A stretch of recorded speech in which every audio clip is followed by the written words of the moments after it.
পাদের বাচ্চা পাদ, চল কাঠগড়ায় চল। মহামান্য আদালত, আজ কাঠগড়ায় দাঁড়িয়ে আছে একটি পাদ। এই পাদের কারণে কাল আমার তারাবির নামাজ হয়নি।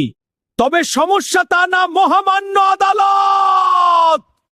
এটি আসে মূলত নামাজের নিয়ত করার পর, অজু করার পর 10টা মানুষের সামনে কিংবা বন্ধুদের সাথে আড্ডা দেওয়ার সময়। কেন রে, এই সময়েই কেন আসতে হয় তোকে?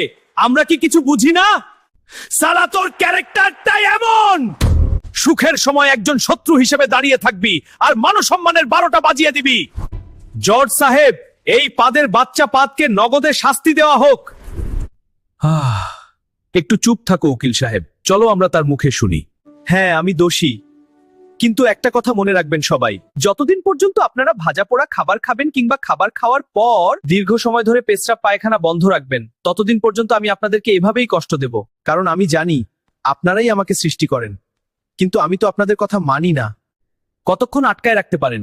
5 মিনিট, 10 মিনিট, তারপর কোনো দিক দিয়ে ছুটে আসি, বুঝতেই তো পারেন না। আর তাই যদি জীবন সুন্দর করতে চান তাহলে নিয়ম মেনে চলুন, সতর্ক থাকুন। মহামান্য আদালত, আজ কাঠগড়ায় দাঁড়িয়ে আছে এক ভয়ঙ্কর আসামি, মোবাইল ফোন। এই মোবাইলের কোনো তুলনা নেই। চাইলেই সে একজন মানুষকে সারাদিন নিজের ভেতরে ডুবিয়ে রাখতে পারে। এই মোবাইল মানুষের শৈশব কেড়ে নিয়েছে। এখন আর ছোট বাচ্চারা মাঠে খেলাধুলা করে না, বড়রা আর বসে আড্ডা দেয় না। মহামান্য আদালত, এই মোবাইল মানুষের চোখকে বন্দি করেছে, মনকে করেছে দুর্বল, আর সম্পর্ককে করেছে দূরের। তাই আমি চাই এই মোবাইলের কঠোর মতো শাস্তি হোক। Order, order.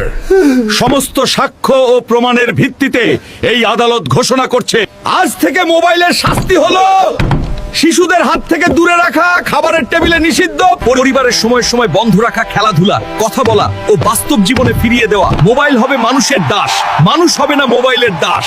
কে কে চান মোবাইল ছাড়া সুন্দর শৈশব? কে কে চান পরিবারে আবার আড্ডা ফিরুক?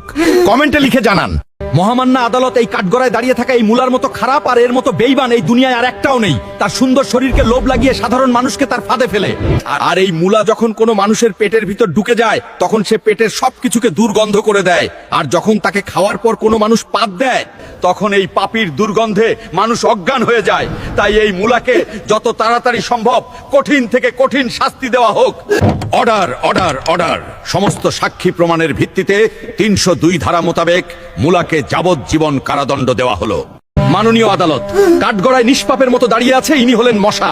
এই মশা শুধু রক্ত খায় না, এ মানুষের ঘুম কেড়ে নেয়, রাতে কান পেতে ভু শব্দে আতঙ্ক ছড়ায়। আমি ছোট্ট প্রাণী, একটু রক্তই তো খাই, এতে এত দোষ কি? ছোট্ট বলে ছাড় পাবে নাকি? এই তো ডেঙ্গুর মূল আসামি। শুধু তাই নয়, সন্ধ্যায় ইফতার করে মানুষ কিছু রক্ত জোগাড় করে। এই হারামজাদা মশা ওই রক্তগুলো তারাবির নামাজে দাঁড়ালে খেয়ে ফেলে। আমি তো শুধু বাঁচার জন্যই করি। অপরাধ প্রমাণিত মনে হচ্ছে, মানুষের শান্তি নষ্টের বিচার হওয়া উচিত। তাই মাননীয় জজ সাহেব, ছোট বলে অপরাধ ছোট হয় না।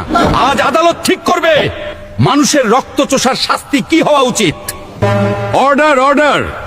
আদালত সব শুনেছে। শশা উকিলের যুক্তি, মশার অজুহাত। তাই মশাকে দোষী সাব্যস্ত করে এই আদালতের সামনে উপস্থাপিত তথ্য ও প্রমাণের ভিত্তিতে আমি আমার চূড়ান্ত রায় ঘোষণা করছি। এই মশাকে সারা জীবনের জন্য মশার কয়েলের সাথে বিয়ে দিয়ে বনবাসে পাঠিয়ে দেওয়া হবে। মহামান্য আদালত, এই কাঠগড়ায় দাঁড়িয়ে থাকা ইনি হলেন তেঁতুল। তিনি নিজেকে মানুষের ক্রাশ মনে করে আর বলে, মানুষ আমাকে দেখে মুখের পানি আটকে রাখতে পারে না। আরো বলে, আমাকে দেখলেই মানুষদের মুখের পানি টপ টপ করে মাটিতে পড়ে যায়। মহামান্য আদালত, তাকে দেখে কেন মানুষের মুখের পানি পড়বে? তাই আমি চাই এই তেঁতুলকে মধুর সাথে বিয়ে দেওয়া হোক, যাতে তেঁতুল তার টক হারিয়ে ফেলে।